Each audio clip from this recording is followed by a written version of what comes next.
온 동굴에 있다가 뭐 블레셋 적국에도 망명했다가 온 사방을 돌아다니면서 망명 생활을 했습니다.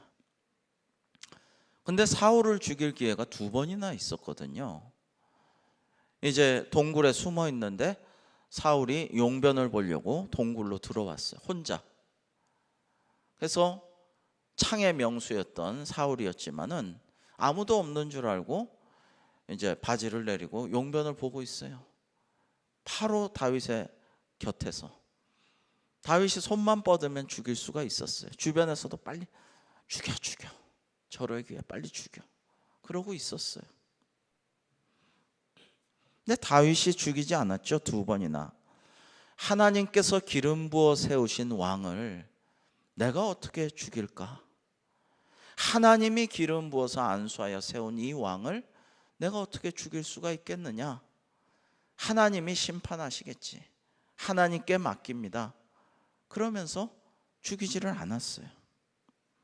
이렇게 온유한 모습, 하나님의 뜻에 순종하는 모습을 하나님께서 보시고 다윗을 더 높여주셨죠. 사울은 악을 행하고 분노 가운데 행하고 원망하고 불평하고 악마에 사로잡힌 이 사울 왕은 하나님이 블레셋을 통하여서 쳐서 멸망시켰지만은, 그러나 정말 오늘 말씀처럼 풀과 같이 사라지고 말았지만은, 그러나 다윗은 이스라엘 땅을 차지하고 이스라엘 민족을 기업으로 삼게 되었죠.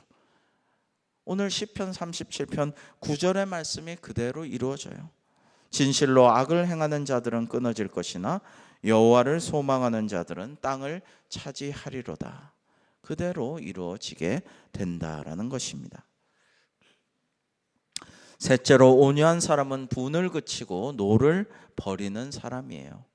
그래서 다시 한번 말씀드리지만 분노에 대해서 경고하는 하나님의 말씀을 우리는 중히 여기고 순종해야 합니다.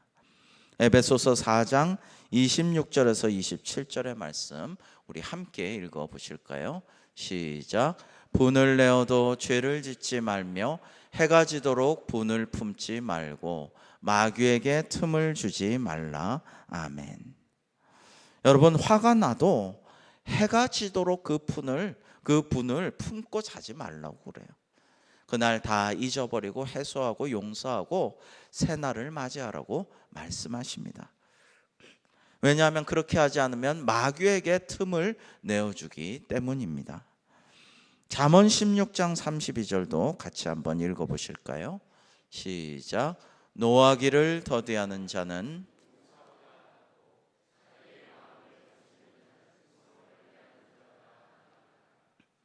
아멘. 정말 그렇다는 걸 느끼죠.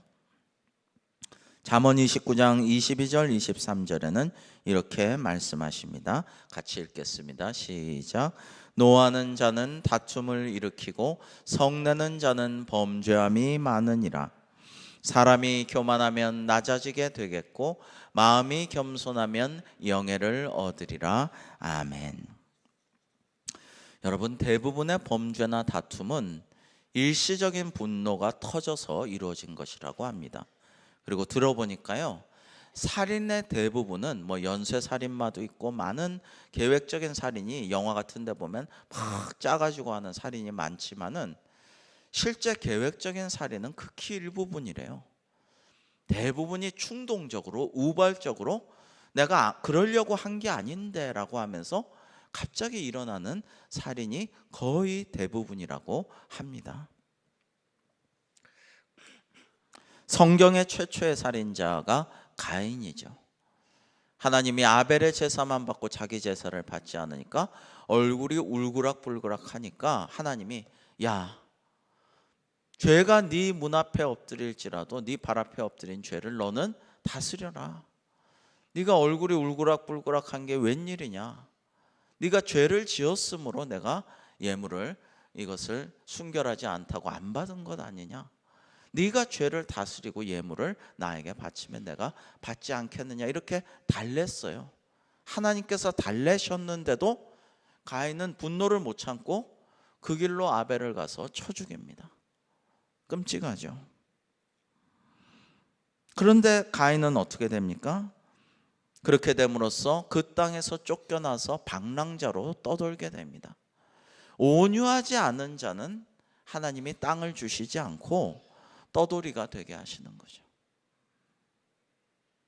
여러분, 땅을 얻겠다고 막 하는 것, 막 힘쓰고 애쓰고 살인하고 빼앗고 막 그렇게 한다고 해서 땅을 얻는 게 아니고, 온유한 자가 돼야 하나님이 주시면 복을 받아서 얻게 되는 것입니다. 마지막 네 번째로, 온유한 사람은 따스한 말을 하는 사람입니다. 온유한 말은 능력이 있고 따뜻한 말은 사람을 살립니다. 분노를 잠재우게 합니다. 잠언 15장 4절 말씀을 함께 읽겠습니다. 시작.